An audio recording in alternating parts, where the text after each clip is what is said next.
My name is Gabriel Aul. I'm with the Windows Performance Group. I'm here to talk about some of the Windows performance technologies that we have introduced with Windows Vista. Matt Ayers here is a PM on my team, and he's going to show you some demos of these things in action. With Windows Vista, some of our key concepts, our key theme around the way we think about performance for Vista is really related to system responsiveness, and our catchphrase is consistent responsiveness. XP was a great operating system. It could be very, very responsive under most conditions. However, there were situations where it could get into trouble, and we'll talk some more about that and how we've addressed that with Windows Vista. The Superfetch technology you may have heard of is the sort of key technology innovation there about proactive memory management. One of the other themes around responsiveness is the disk bottleneck. It's very easy for the disk, particularly with random IOs, to block your system responsiveness and have a situation where you're sort of seeing fits and starts in application usage. And then we also have some supporting infrastructure that we've cooked into the low levels of the OS to enable all this, and also to enable some extensibility, some capability for other applications to use this technology.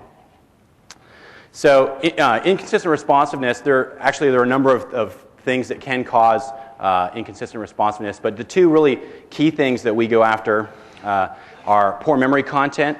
This is basically you just don't have the right pages in memory for a given application. You have to wait for the pages to be defaulted back in.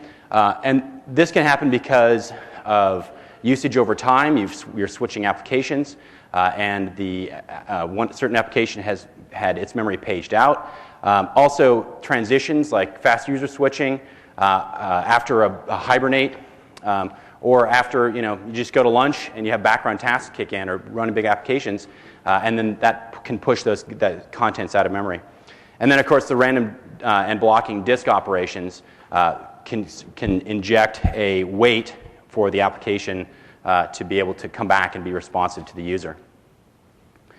So poor memory contents, this is basically just sort of a perennial computer science problem. As long as there's been RAM, there's been a desire for lots of applications to fill that RAM with as much as they possibly can. And of course, because it is a finite resource, we have to manage that actively and make sure that the foreground app is really what's getting access to physical RAM, while background apps are having their pages pushed out onto either a standby list in memory or to the page file, or if it's a memory mapped file like an exe or DLL, then just mapped out of memory and can be pulled back from that file later on as needed. So the typical scenario is you have a certain application loaded with users working with that. The memory pages are all populated with the memory that that application needs. And then the user launches another app, or maybe it's a background application that loads and starts to consume some of that physical memory, pushing that the first application A in this scenario, its pages out of memory and either to the page file or just mapped out. And then when the user switches back to that first application, there's a time that it takes for the first application to fault on those pages that were pushed out of memory and to have those pulled back from the disk. And this can be a repeating cycle, right? Especially if you get into really robust multitasking scenarios under memory pressure.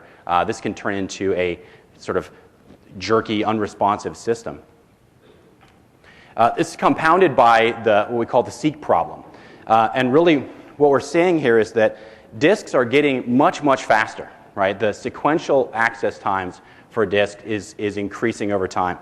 And we see upwards of 80 megabytes per second of sequential I/O transfer rates for disks.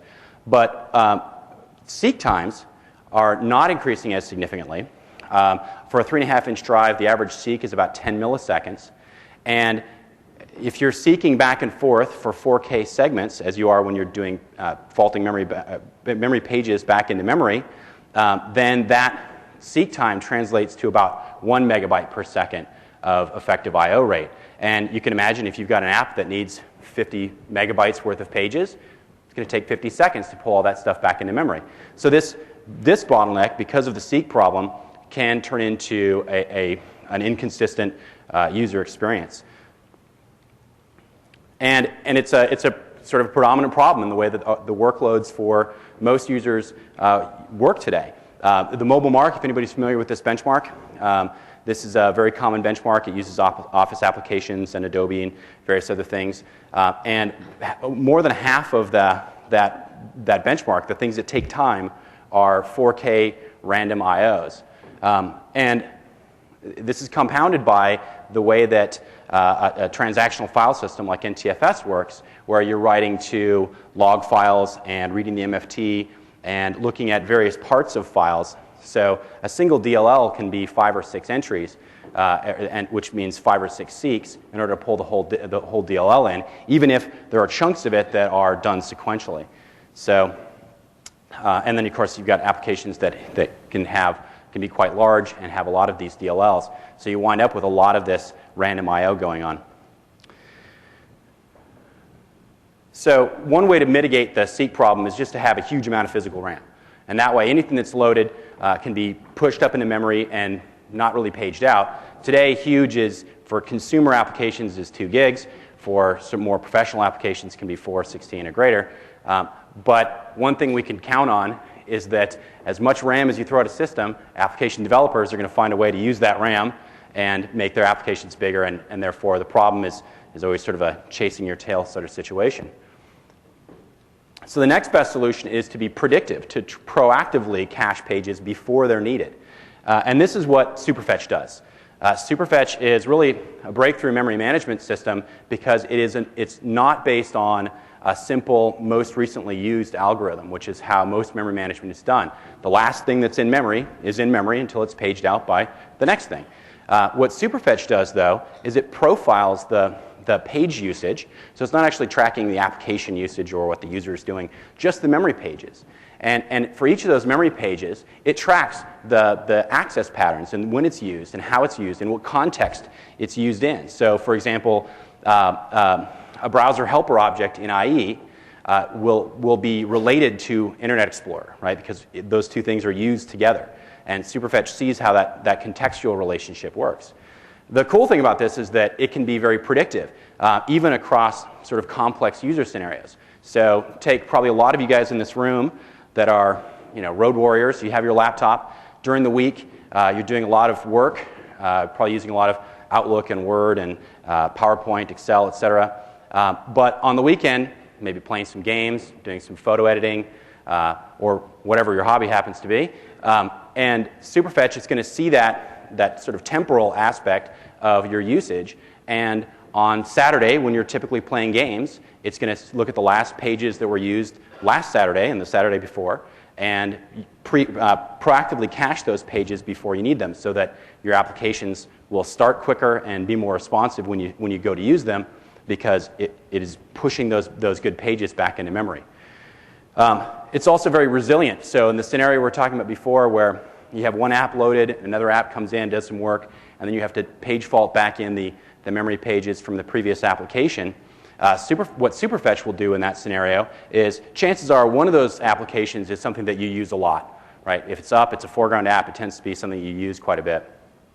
And when the second app kicks in, starts to create some pressure to page out the first application's pages, as soon as Superfetch has an opportunity, it'll go back and pull those pages back in for the thing that you use the most.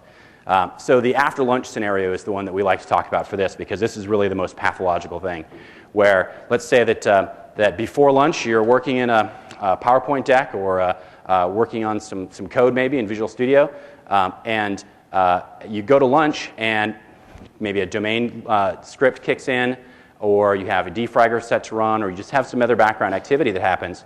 Ordinarily, with Windows XP, that happens, those pages get pushed out, you come back from lunch, and the thing that you were working on that was active in your mind is now sort of slow and takes a while for all those page faults to be satisfied. Superfetch, however, when that background activity has completed, will go back and pull the stuff that you were using back into memory, so that when you come back from lunch, it's just as snappy as when you left it. And Matt's going to show us this in action. Great, thanks, Gabe. One thing, I got to admit, this demo is a bit of a challenge. Gabe and I are sitting down trying to figure out what to do for the talk. He said, okay, I want a compelling demo of something that's transparent to the user, memory management. Right. It's supposed to be transparent too, right? So how do you demo something that you can't really see and shouldn't? What we did is we put together a small UI that shows how much memory is being used and how much is on the standby list, as Gabe talked about. Oh, thank you. Let's take a look. And let's take a look. And how much memory is on the standby list. So what I'm going to do is show you that at the top, the red line, is how much memory is available for the standby list to use. I'm going to purge the standby list. You see that jump up. So right now, there are 750 megs, it's kind of hard to read, that are just empty. And on XP, that line would stay straight. It would be a horizontal line because XP doesn't do any proactive, predictive memory management. You can see already that in Vista, Superfetch has recognized standby list is completely empty. Matt generally runs applications like Outlook, PowerPoint, so I'm going to start preloading those into memory, and that line drops. Notice that as that line is dropping, meaning the standby list is filling up, the blue line, which represents memory in use, stays the same. We're not consuming memory, we're just predicting that an application may need to use it.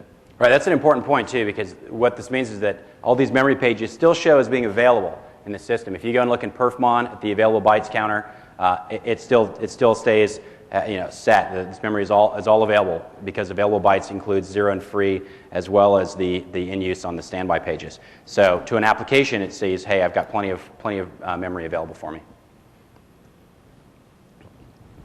Okay, so Superfetch manages not only RAM but also cache memory, and that's sort of introduces the new class of devices that we're calling Ready Boost devices.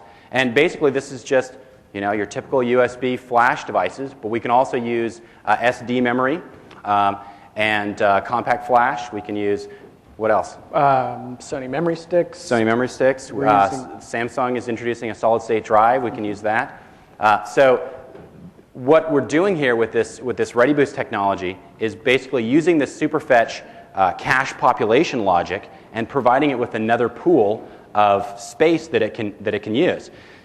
The nice thing about this is that a USB flash drive can satisfy those reads considerably faster than conventional disk can because it doesn't have that sort of physics problem of that moving that head on the disk, which is what is the reason for the seek problem, the 10 millisecond latency. With flash drive, you can service those about 10 times faster, usually in the order of 80 microseconds rather than 10 milliseconds. This then is populated by Superfetch to act as an additional cache. This technology is very reliable. The write-through capability of the cache allows you to remove the device at any time, so no unique cache contents are on the flash key. What's happening is that when the page gets pushed out of memory, it gets pushed not only to the page file on disk, but also into the cache. So if you pull that thing out, it still has a place where it can go satisfy that fault. The wear is not an issue. We have a unique patented write gathering algorithm for optimizing the wear patterns. And in testing where we're doing very heavy usage, the projected life of a device is depending on the flash memory variant, the NAND memory variant, and device size is anywhere between 19.5 to almost 2,000 years. So you're going to fossilize before that device is dead. It's also secure. The data that's on the device is secure with AES 128-bit crypto. So if the thing gets pulled out of the system, it can't be hacked into and used to find out what was going on in memory at the time. And then also, it's compressed when it goes onto the key. So we get effectively double the amount of storage. So if you get a 512 meg device, you can get up to a gig of additional cache space for that. Are you going to show a demo where we actually do the app launch times and show the side-by-side? With the EMD? Yes. If you want. Yeah, let's do All that. right. So, how many of you were at the Whirlpool keynote this morning? Okay, so this format's going to look really familiar, but we're going to use it to demonstrate a couple of different things. So I have a laptop here that was provided by Alienware, and I'm just going to run a set of applications. And I'm running these applications cold. One of the problems we had when putting together these demos is the performance improvements in Vista are layered. Superfetch will improve your experience by loading things into RAM. It also loads it onto a USB key, onto the ready drive cache. So in order to isolate and show the benefits, we first clear the standby list and then launch these applications. So the times you're seeing are what it takes to pull everything in these 3 applications off disk. So, and that's not totally an artificial thing either. If you're running a system that's maybe a 512 meg system, which Vista can run just fine on a 512 meg system, but you're going to get into memory pressure in that scenario if you run a lot of applications. that memory pressure scenario is very similar to this, Yes. the cold memory contents, because you have apps that are fighting for memory. You tend to be paging a lot of stuff out. And with a ReadyBoost device, that paging, again, goes to the cache on the USB key, so that when the app B in our previous scenario says, I need my pages back, they get serviced off the cache about 10 times faster than they would off the drive, and therefore that 1 megabyte per second turns into about 10 megabytes per second. So you can see that there's a huge performance improvement. The other reason is I didn't want you to think it really took 17 seconds to launch Outlook all the time on Vista. It's usually much faster. So, well, and also you'll note that Outlook sort of takes the brunt of this as well. It's loading a lot of the shared DLLs that are used by OneNote and PowerPoint. So if you ran this in a different order, OneNote would have taken longer, for example. So I'm now inserting a USB key. This is a pacer drive that we have. It's using Samsung Flash, and it's an external memory device, an external ReadyBoost device. And I have to let you know, I'm sorry, but the devices that you're given as your free tokens, they're too small. We have a 256 meg minimum size limit, and those are 256 meg. But we did make a change in RC1. Right. So beta 2, it'll be too small for those particular devices. Larger devices, you'll be able to use, and in RC1, then those devices will work as well. Right. We've lowered the limit a little bit to account for formatting 230 megs. So let's open up PFUI again and take a look at how the ReadyBoost device is being populated. You can see that we now have a green line in addition to our red and, I guess, aqua lines down at the bottom. And that represents how much memory is available to a ReadyBoost device. You notice that it says 1600. This is a 1 gig device, and I've told the operating system, I told Windows Vista, to use 800 megs as a ReadyBoost cache. This leaves 200 megs for transferring files, movies, pictures, whatever I want. Since, as Gabe alluded to, we have compression in the operating system and in ReadyBoost, so we actually effectively get double that for storing auxiliary pages to be used. And you can see the green line dropping here. This is the cache being filled by Superfetch. So those pages are going into that device.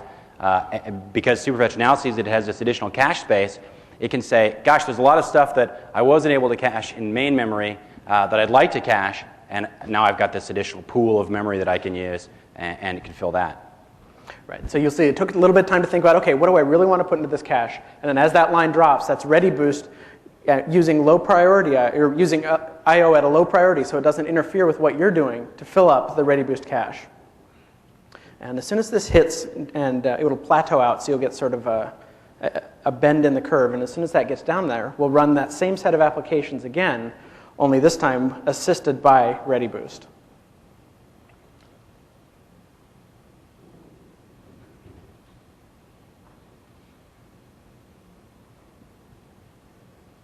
Another thing you'll see when I launch the set of applications a second time, that red line will jump up, and that's just proof that we are clearing out the working set so that we are comparing apples to apples on the cold launch times and the ReadyBoost launch times. So we can see that's pretty full. I think that's full enough. What do you think, Gabe? Go for it, sure. All right, we'll launch this guy. Those of you that are paying attention will also notice that there's EMD occasionally in the UI. You'll see it. That was our code name before we decided on the official ReadyBoost name. So if Gabe or I slip in talking about it, that's just that's history.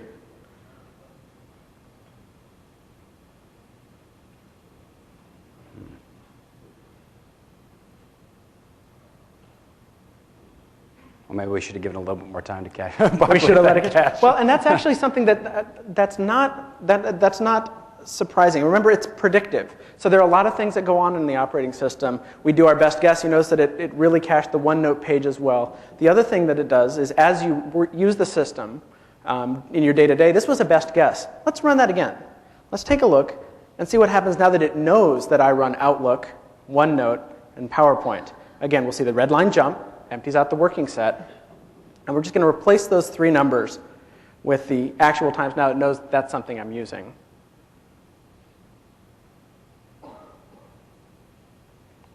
It's a little better. And so it does get better. As you use the system, Superfetch learns, okay, this is what you're doing, and it caches the actual disk reads and writes. So that is an important point. The superfetch profile improves over time. Again, it's sort of a reinforcing pattern system. The more you do a certain operation, and again, it doesn't have to be a simple thing. Like I just always run this thing. It can be more complex so that it includes time-based elements and context elements as well. So a little better there. We are used to this being about 2x. I think the fact that we've got a system here that's got a lot of free RAM on it, even in the when we reset the cold contents, is probably a factor. But on a system that's sort of in trouble, that's like a 512 meg system, or even a 1 gig system that's facing a lot of memory pressure, we typically see a pretty significant improvement here. 8 seconds, nothing to sneeze at, but we like to see 2x. So the other thing you saw in the Whirlpool keynote was the Ready Drive, the hybrid hard drive that incorporates non-volatile flash memory into the drive itself. What this does is it acts as an additional cache. In this case, it's a write cache rather than a read cache. And this has a couple of very cool benefits that this offers. The Ready Drive command set is an extension of the ATA command set, so this is all sort of open standards how this is implemented. And the benefits that this brings are, first of all, there's a performance benefit, faster boot, because you have pages that are cached into that non-volatile cache. Then we don't need to wait for the disk platter to spin up to be able to start reading contents into memory during boot. Same thing for hibernate and resume. We get a faster hibernate and resume for the same reason that we're pulling stuff out of the write cache without having to wait for that platter to spin up. We also see power savings and battery life improvement because the platter can be spun down for minutes at a time. As we're using the non-volatile cache instead of the reading and writing from the platter, we see up to a 90% spin down rate for these drives in laptops. So the other benefit from being spun down is that there's a reliability improvement, less vibration. Typical scenario that you can get in trouble. You notice a lot of laptops today come with accelerometers in them so that the drive knows not to be writing while you're jiggling it around. If it's not spinning, then you don't have that problem. You can close your laptop, throw it in your bag, and not have to worry about, did I just corrupt some memory there? And of course, reduced noise because the drive isn't thrashing is another key benefit. And Matt's going to show us a little bit more in depth than what was shown in the Whirlpool demo. So if anybody missed that, you get to see it for the first time. And if people were there, we'll go in a little deeper and see some more of the underpinnings here.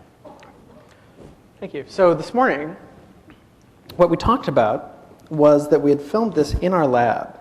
And it's correct, but there we go. I wanted to make sure that we had video to the large screen. That's not. We get the one MPEG video. That's okay. What we want. There we go. So this morning we talked about how we had filmed this in our lab. It wasn't just to capture the video and play it back at 2x. The other thing we did is we traced all the I/O that was going on. And so I'm going to play this. And what we have is in the upper left, the video that you guys remember from this morning. On the right-hand side is the current time. Right now it's spun down, as you can tell by the green bar. And then to the right, we have CPU usage, disk usage, and certain checkpoints that we've put into the application. One thing you'll notice on the disk usage, a lot of you who are you're all experienced with hardware. As somebody's working in Word, we're not seeing a lot of I/O. We don't do a lot of reads during Word. One thing I want to show you, though, is we're spun down because I'm only showing you the reads.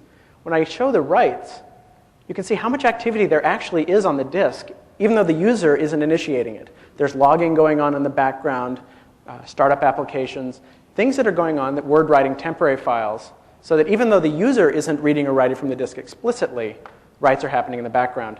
Notice, though, on the right-hand side here, the disk still stays spun down. You get a green bar here, and you spun down there. So this gives you a little bit more insight as to what you saw this morning, a little more detail that, yeah, there's a whole lot of I/O going on, and that still stays spun down. Even when this graph goes up into the, you get 10s, 20s of I/Os per second, your drive stays spun down. Oh, we spun up once. And you get a more reliable mobile experience with extended battery life.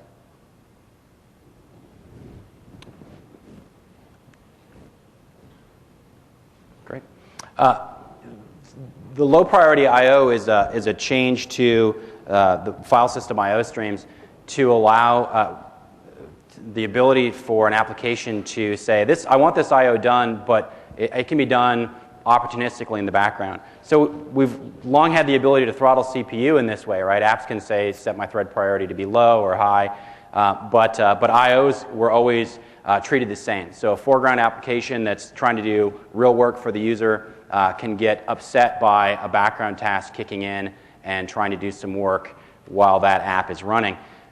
If the background app, however, uses low priority I/O, the I/O will only be serviced once the foreground activity has subsided. So the user is able to have a consistently responsive foreground experience, and those I/Os can happen in the background. So a lot of the stuff that Matt was showing you in the last demo were background things that had been queued, I/Os that had been queued, perhaps search indexing or other activity on the system that wouldn't interfere with the user application, but in combination with the ready drive means that you get all these nice ready drive benefits, and you still get this responsiveness benefit that the low priority I/O offers. So in Vista, we're using this in a number of places. So first and foremost, Superfetch uses low priority I/O.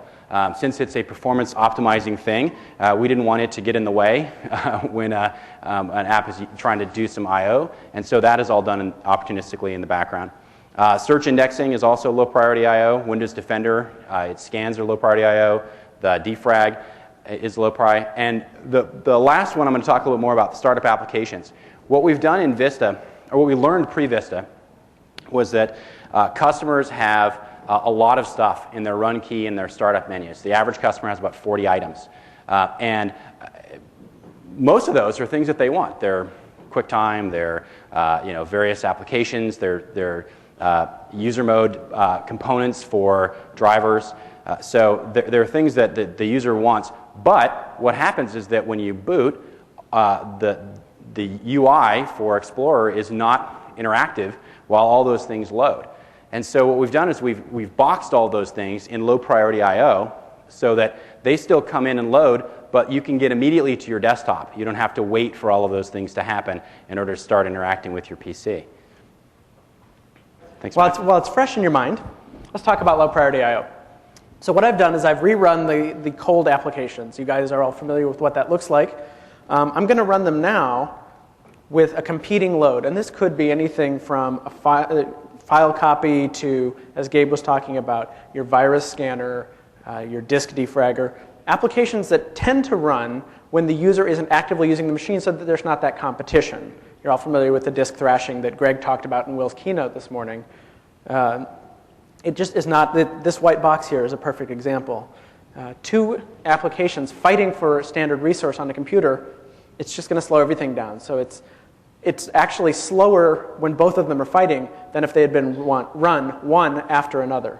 And that's what we realized with low priority I/O, is that when two applications fight for the disk head, you're dynamically fragmenting the disk because you're forcing seeks as the disk services request between the two applications. Right. So the portion of that I/O, the first application's I/O that could have been done sequentially, gets interrupted by the second application trying to service its I/Os. So now you've turned any benefit that you might have had with some sequential I/O into a competition of random I/Os. Exactly. And you can see the effect here. It takes nearly 3 times as long to launch Outlook. And again, the boxes that we're measuring, you notice they're coming up before the applications quit. We're measuring launch time, and that's time from when the user double-clicks the application to when the application becomes responsive and can start to be used by the user. We're launching the same set of applications. We have OneNote, and then we're going to launch PowerPoint. All right, we don't have to wait for this. We're not going to wait for this. Yeah. What we are going to do is I'm going to break this out. You know what? I'm going to make this workload low priority. This is just getting in the way.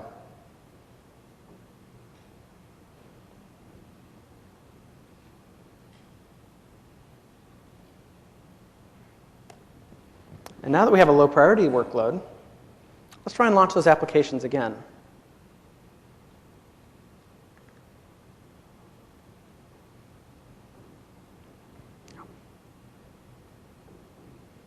I think I have it. I clicked the with EMD, but it's running the same set of applications, so the results will be the correct. So you still have competing I/O, right? You've got the I/O workload is introducing a 46 millisecond, 58 millisecond latency.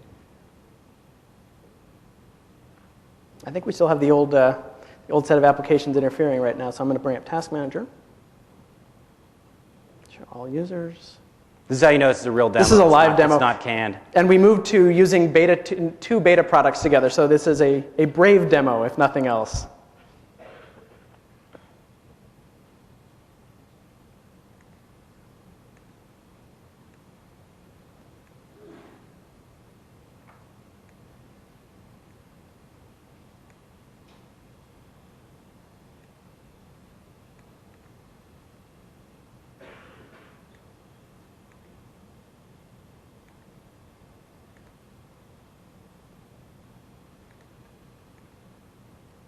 Yep. Do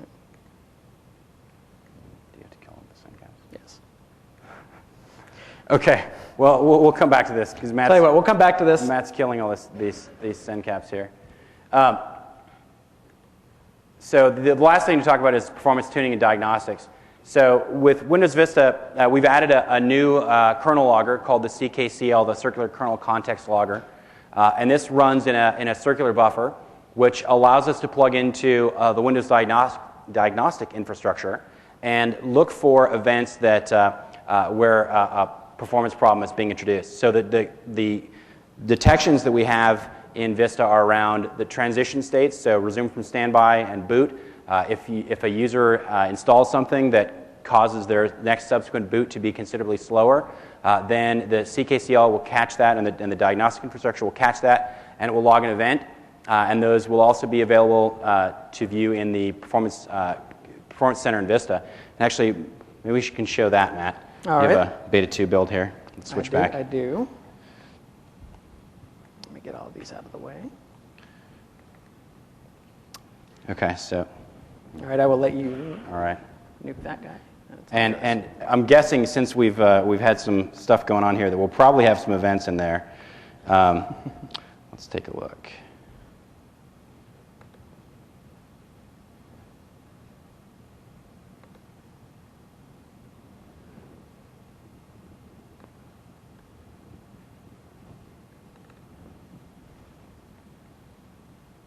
Okay, so we are seeing some performance issues here. In this case, we've got some drivers that are causing Windows to start slowly and some startup apps that are causing.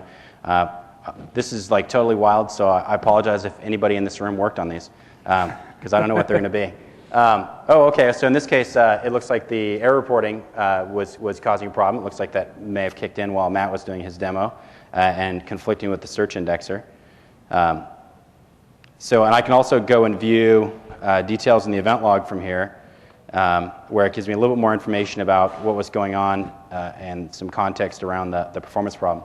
So this is a sort of not something that we expect most end users, home users to use, but it is something that that power users and IT pros will be able to use to diagnose sort of that first tier of performance problems where something was added to the system or changed on the system and then introduced a set of performance problems. Okay. Let's see if Matt can get the system cleared up. Fire this back up again. Okay. So while Matt's working on that, I'll just summarize, again, consistent responsiveness is the real key theme around Vista for us on the performance team. Superfetch is about doing that proactive memory management to improve your state transition, be more resilient to memory pressure. We've got some very cool hardware capabilities that we can take advantage of with Windows Vista, the Ready Drive hard drives, and the Ready Boost expanded memory devices, and then those improved diagnostic tools.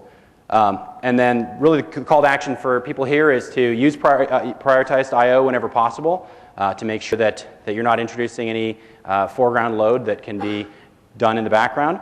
And then also if you have startup applications to ensure that those are all working as expected with the Beta 2 builds. Drivers and services are not boxed in that startup experience, so those wouldn't be affected, but any user mode components that are launched via the startup group or by the run key and the registry, those will be boxed. And we also have a pointer to the T13 website if you're interested in the Ready Drive. Matt's you gonna try this demo again? We can try it one more time. We've got a little bit of time. We've run the applications cold on your left-hand side. We've then run under load, and you can see that the load, even a moderate load, you can see that the latency is about 15, 20 milliseconds. It's just punishing to application launch. I'm going to make that workload low priority.